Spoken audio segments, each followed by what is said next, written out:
Léa Chippy commence sa chaîne actuelle en mai 2014 avec cette vidéo. Bienvenue sur ma chaîne, je m'appelle Léa et j'ai 13 ans et demi. Je tenais une chaîne maquillage au début et je me la suis faite pirater il y a 5 jours.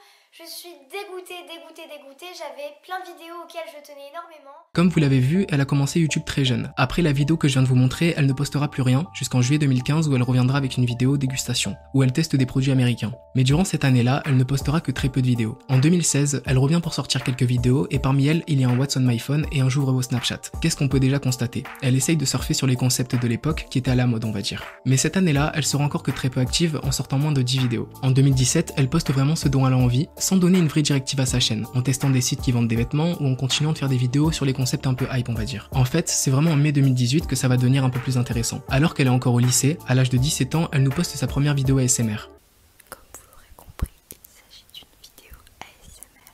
Ce n'est pas du tout le thème de ma chaîne, mais en fait, depuis quelques temps, je regarde des vidéos ASMR sur YouTube et j'en suis vraiment devenue dingue. J'arrête pas de regarder des vidéos ASMR tous les soirs. Comparé à toutes les vidéos qu'elle a sorties, celle-ci fera énormément de vues. Et en commentaire, ça dit quoi? Ça dit qu'elle est grave relaxante, qu'elle est fait pour ça, etc. Donc franchement, elle avait tout pour être motivée et continuer là-dedans. Vu le succès de sa première vidéo ASMR, elle a su vers quoi orienter sa chaîne, donc après ça, s'en est suivi beaucoup de vidéos du style. Et les résultats des vidéos étaient aussi là. Donc tout ça a dû très certainement la motiver, donc on a pu voir que cette année-là, la cadence des vidéos a augmenté. Bien sûr, elle continuait toujours les petites vidéos qu'elle avait l'habitude de faire, qui étaient plus centrées sur elle. En octobre 2018, elle poste une vidéo ASMR, mais cette fois-ci, c'est la première fois que son copain apparaît sur la chaîne. Désormais, on pouvait le voir, que ce soit dans d'autres vidéos ASMR, dans différents concepts, comme la fois où ils ont comparé les marques et les sous-marques, mais on pouvait aussi le retrouver dans des concepts assez spéciaux. Léa continue sa petite ascension en proposant de nombreuses vidéos ASMR qui marcheront toutes extrêmement bien. Et d'ailleurs, je suis pas du tout adepte des vidéos ASMR, donc peut-être que ce que je vais dire là a peu de sens, mais niveau créativité, elle y allait. C'est-à-dire qu'elle pouvait faire de la ASMR avec des manettes, avec un calendrier de l'avant, et même avec un chat. Bref, avec trop de choses différentes. Je vous dis ça car moi, la ASMR, je savais qu'on pouvait utiliser des objets pour varier un peu le truc et les sons, mais je trouve que voilà, Léa innove beaucoup. Et c'est peut-être ça qui fait que sa chaîne a fonctionné depuis le début. En parallèle des vidéos ASMR, elle postait toujours de nombreuses vidéos avec son copain, que ce soit des vlogs, des vidéos où il note ses tenues, ou même des vidéos où il se fait maquiller. Bref, il y avait vraiment plein de trucs. En tout cas, ils étaient plutôt inspirés et son copain a commencé à prendre une place importante sur la chaîne. Là, on arrive en octobre 2020 et maintenant sur la chaîne de Léa, on pouvait retrouver des pranks très aguicheurs avec des miniatures qui en inciteraient plus d'un à cliquer. 2 secondes, je peux regarder parce que je crois qu'il y a un truc sur la télécommande là.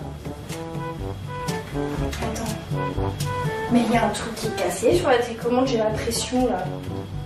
Non.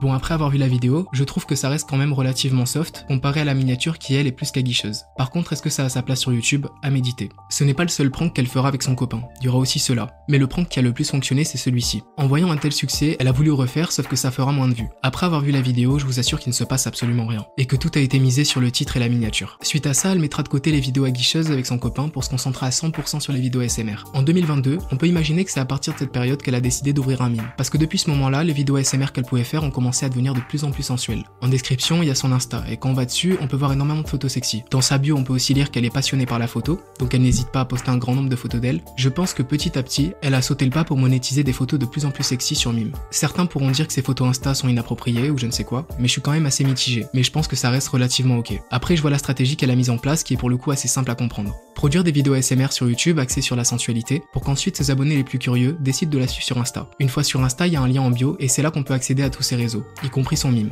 Donc ses abonnés les plus fidèles qui ont de l'argent à dépenser peuvent ensuite souscrire un abonnement pour avoir accès à ses photos les plus intimes. YouTube et Insta ne sont que des vitrines et c'est sûrement pas ces deux réseaux qui lui rapportent le plus d'argent. Enfin, si on met de côté Insta car la monétisation est inexistante. Après, YouTube paye très bien et je pense qu'avec ses vidéos ASMR, elle touche pas mal de sous. Mais je pense surtout que ce qui lui rapporte le plus, c'est évidemment le contenu qu'elle peut faire sur Mime. En 2024, que fait Léa Chippy? La même chose qu'avant, c'est-à-dire qu'elle continue de produire des vidéos ASMR qui fonctionnent toujours aussi bien. Maintenant, sa chaîne YouTube comptabilise plus de 750 000 abonnés pour un total de 452 vidéos à l'heure où j'écris ce script. Et elle continue bien évidemment d'être active sur Mime. Je tiens à caler une petite parenthèse avant de continuer la vidéo. Soyez respectueux dans les commentaires et n'insultez pas Léa. En général, ça se passe toujours super bien et je vous remercie pour ça, mais je trouve que c'est quand même important de vous dire ça. Si vous ne validez pas ce que fait Léa, je vous prie de donner votre avis dans le respect. Bon, maintenant que tout est clair sur son parcours, on va regarder vos commentaires quand je vous ai demandé ce que vous pensiez d'elle. Franchement, une bonne personne et assez bonne youtubeuse ASMR vu que je m'endors toujours sur ses vidéos. À part ses anciennes vidéos avec son copain qui étaient spéciales, pour ne pas dire à caractère un peu trop adulte à mon goût, avec des je fais croire à mon copain que j'ai envie de lui ou des kiss my body, mais à part ça, je trouve rien à redire sur elle. Ouais, je vous ai montré tout à l'heure les contenus avec son copain qui sont extrêmement aguicheurs. Et elle n'hésitait pas à en profiter pendant une période avec plusieurs vidéos du style.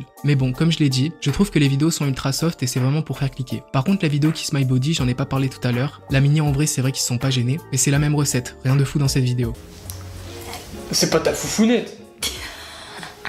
Tu oses me me demander ça? Quoi? C'est bon, t'as gagné. Arrête. Bah quoi? Ah, j'arrive même pas à l'enlever. Non, non, non, non. Attends, je remonte mon pantalon.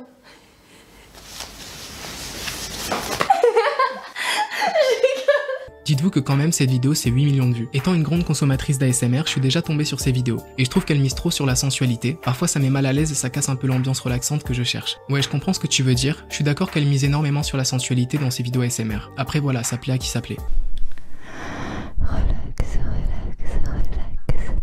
Je connais absolument pas, mais en ayant examiné sa chaîne dans la catégorie top vue, il n'y a strictement pas d'ASMR, donc cela me fait penser au même cas que Chelsea. Alors oui, il est vrai que les vidéos les plus vues de sa chaîne sont les concepts extrêmement aguicheurs qu'elle a fait avec son copain, mais je trouve ça bien qu'elle ne se soit pas enfermée là-dedans. Je trouverais ça dommage que sa chaîne ne fonctionne qu'avec ce type de contenu, surtout que ses vidéos ASMR fonctionnent super bien, donc elle n'a pas besoin de se fermer dans ce type de contenu. Et c'est d'ailleurs ce qu'elle a fait. Pour moi, Léa Chippy est une très bonne vidéaste au niveau de l'ASMR, au niveau du matériel et du son des objets. Malgré ça, je trouve qu'elle met plus en valeur ses formes en mettant certaines fois des décolletés qui descendent trop, ou aussi des bruits sensuels. Voilà mon ressenti sur elle. Alors je te fais confiance sur le fait que ce soit une bonne créatrice de contenu ASMR, car je t'avoue que c'est pas mon truc, donc pour moi c'est extrêmement difficile à regarder, et donc d'être objectif. Mais en vous demandant ce que vous pensiez d'elle, vous êtes plusieurs à valider son taf, puis les résultats de ses vidéos parlent d'eux-mêmes, donc ses vidéos plaisent. Après concernant le fait qu'elle mette ses formes en valeur dans les vidéos ASMR, bah personnellement je trouve pas, du moins dans ses vidéos YouTube. Puis même faudrait y aller pour que ce ne soit pas adapté à YouTube. Or là je trouve que c'est pas le cas. Bon, pour moi c'est plutôt une bonne youtubeuse ASMR, parce que j'écoute beaucoup d'ASMR mais ses anciennes vidéos sont gênantes pour moi. Mais sinon c'est vraiment déplacé de faire ce genre de vidéo à l'ancienne, il y a quand même beaucoup d'enfants sur YouTube, donc à part ça c'est tout. Alors oui c'est vrai que les vidéos qu'elle a pu faire avec son copain ne sont pas adaptés à YouTube, même si perso je trouve que ça reste ultra soft, et heureusement. Mais je me dis aussi que sur YouTube il y a des enfants ultra jeunes, donc s'ils parvenaient à tomber sur ces vidéos c'est moyen, même si elle n'en fait pas trop et qu'ils ont beaucoup compté sur la miniature et le titre. Pour moi le souci avec cette artiste ASMR est qu'elle fait parfois du contenu suggestif, qui ne s'assume pas. Elle fait probablement partie de celles qui ont créé ce lien totalement faux entre l'ASMR et le sensuel. Personnellement je trouve que déjà l'ASMR du style roleplay tend à avoir un côté trop émotionnel pour quelque chose au premier abord qui est utilisé pour se détendre et dormir. Oui, pour ces vidéos elle combine l'ASMR et la sensualité, mais finalement je pense que c'est peut-être pour ça que certains apprécient ces vidéos. Concernant les miniatures des vidéos ASMR, pour les vidéos avec son mec, bon là j'avoue qu'ils ont osé pour le clic, mais à l'heure actuelle il n'y a plus de vidéos de ce type. Puis pour le mime, j'ai pas grand chose à dire, elle n'est pas au point de mettre le lien dans les descriptions de ses vidéos. Elle fait de bonnes vidéos ASMR, le problème c'est que parfois elle est cringe. En ce qui concerne ses vidéos YouTube, pour moi c'est extrêmement dur à regarder. Car comme je vous l'ai dit, la ASMR c'est pas pour moi. Ce n'est pas quelque chose qui me détend, de plus elle fait souvent des bruits de bouche ou des choses comme ça. Bon je sais pas si dans le game de la ASMR ça se fait souvent, mais perso ça me dérange un peu. Après ce n'est pas moi qui est détendu par les vidéos. Et si de base je n'aime pas les vidéos ASMR, je serais pas objectif. Mais comme je vous l'ai dit, au vu du succès de ses vidéos, son contenu est très apprécié. Par contre, je t'ai demandé pourquoi tu l'as trouvé cringe. Tu m'as dit d'aller voir les shorts, donc je suis allé voir. Salut, tu t'appelles comment? Mélissa. C'est cool comme prénom ça.